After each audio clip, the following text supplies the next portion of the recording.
Il le faut. Mais ça, c'est génial, c'est bizarre. Mais ça... Vous écoutez le podcast Les Voix de l'hémato, une série d'échanges signée AIH, l'association des internes en hématologie.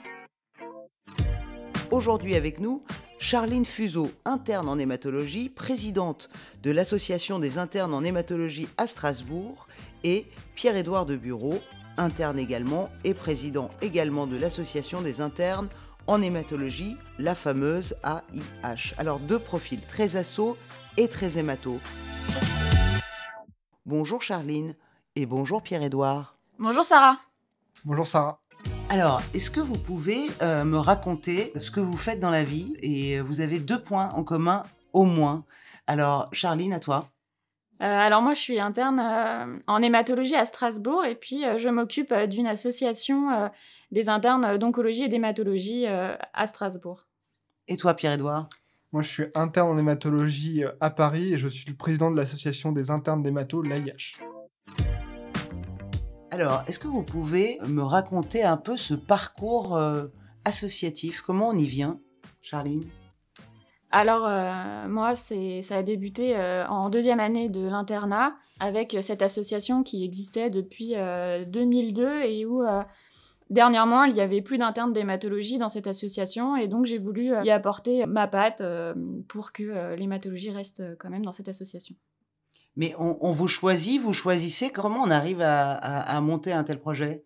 Eh ben, ça se succède d'interne en interne au fur et à mesure des années.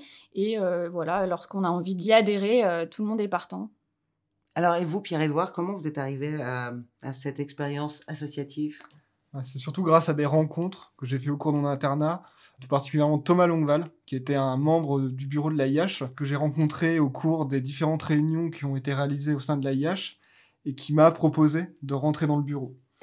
Et de fil en aiguille, je suis devenu de vice-trésorier à vice-président, puis à président, avec chaque fois de nouveaux projets, de nouveaux rôles, et c'est vraiment par le biais de rencontres qu'on peut rentrer dans l'AIH. Et donc, il ne faut pas hésiter à venir nous parler au congrès, aux journées qu'on organise, pour pouvoir rentrer dans le bureau. Et là, je suis très content, dans le prochain bureau, on a encore plus de villes qui sont représentées, et on est en train de construire tout un maillage de référents régionaux, dont fait partie Charline, qui sont le cœur de l'AIH, parce que on a beau croire que l'AIH est une association parisienne, c'est pas du tout notre but. Le but, c'est plutôt d'avoir une association nationale et de pouvoir aider l'ensemble des internes. Pour le motif principal de création de l'AIH, qui a été créé par le professeur Péfou de la Tour quand il était interne en 98, c'est de favoriser la formation des internes dans toute la France.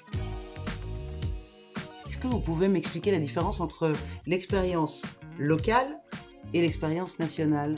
Qu'est-ce que vous ne faites pas pareil? Au niveau local, notre association, c'est très familial, car on est à Strasbourg, on est peu. Chaque année, il y a un seul interne d'hémato, il y a 5 internes d'oncologie, donc on se connaît tous très bien et nous, on est très axés sur la formation, les financements de formation. On s'entraide et régulièrement, on s'organise des topos, des week-ends de formation au niveau local. Et puis, on essaye de financer pour les internes certaines formations comme des DU. Et ça s'arrête plutôt là de notre côté au niveau local. Alors, Charline, vous disiez que vous n'étiez pas très nombreux. Est-ce que je peux vous demander comment ça se finance, cette association?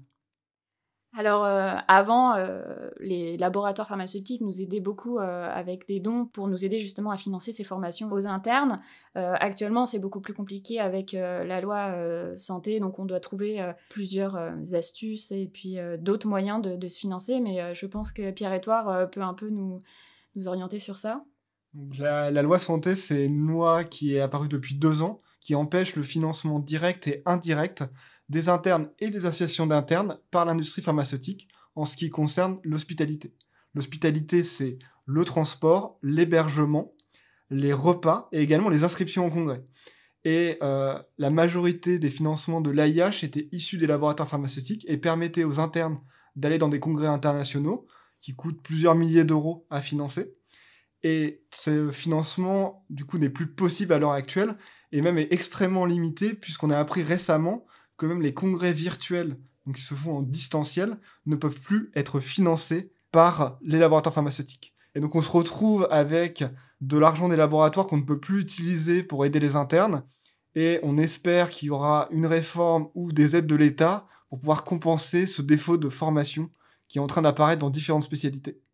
Alors, pardon, mais maintenant, comment vous faites avec ce manque-là? Du coup, il y a plusieurs possibilités. Déjà, on a les adhésions à l'association qui permet de financer en partie les quelques événements que nous avons gardés. On a également certains financements qui ne sont pas issus de l'industrie pharmaceutique, qui sont issus par exemple des revues ou des revues scientifiques ou d'autres industriels. Mais il faut savoir qu'avant, on pouvait financer une quinzaine d'internes pour aller aux États-Unis par an. Maintenant, il y en a 0. On finançait une dizaine d'internes pour aller dans les congrès européens, et maintenant c'est 0. Et donc il y a beaucoup de choses qui vont disparaître, et ça va rendre très difficile la formation française par rapport aux autres pays, où ils peuvent continuer à aller dans les congrès grâce à ces financements. En vrai, le problème qu'il y a à l'heure actuelle, c'est surtout un défaut de financement de la part des universités qui devraient avoir ce rôle. Et l'ISNI, donc le syndicat national des internes, a fait une enquête et a montré que c'est plusieurs millions d'euros de financement qui ont été perdus à cause de cette loi, qui ne sont pour l'instant pas remplacés.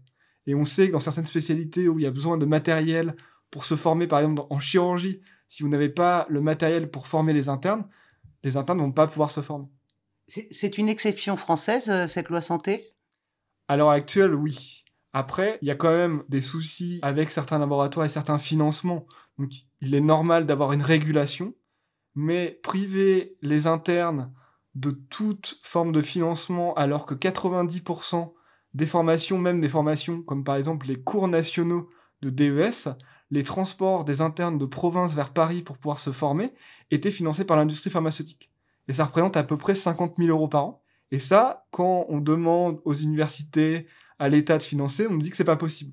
Du coup, on se retrouve avec des cours nationaux où les internes de province vont devoir dépenser plusieurs centaines d'euros par an pour pouvoir accéder à des cours qui sont la base de leur formation. Alors, Pierre-Édouard, l'AIH est une association nationale. L'association de Charline est l'association de Strasbourg uniquement.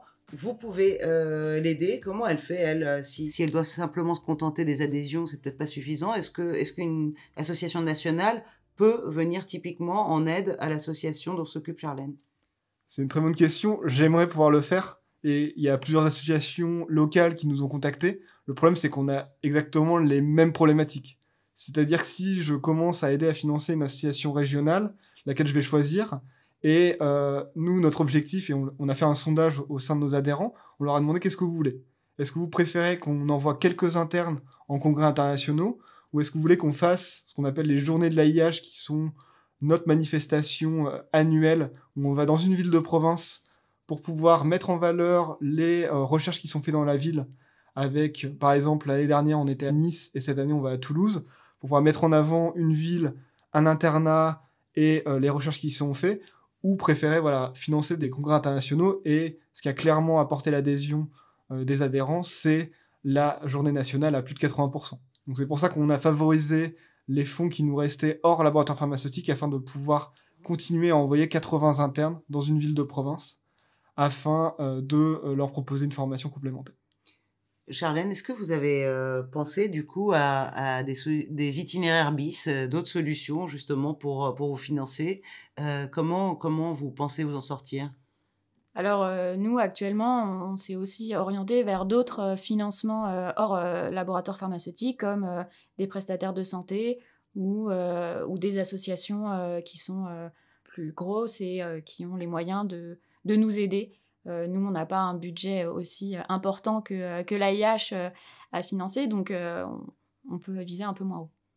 Du coup, ce qu'on pourrait proposer pour aider les internes en province, c'est de faire des soirées d'accueil. Et c'est ce qu'on a fait, par exemple, l'année dernière et l'année précédente. Et je pense que c'est quelque chose au niveau local qui pourrait également aider. Qu'en penses-tu, Charlie? Oui, effectivement, nous, c'est ce qu'on a mis en place aussi. Chaque année, fin octobre, on organise un week-end avec tous les internes de Strasbourg et justement les nouveaux internes fraîchement nommés pour se rencontrer et partager les actualités de notre belle spécialité.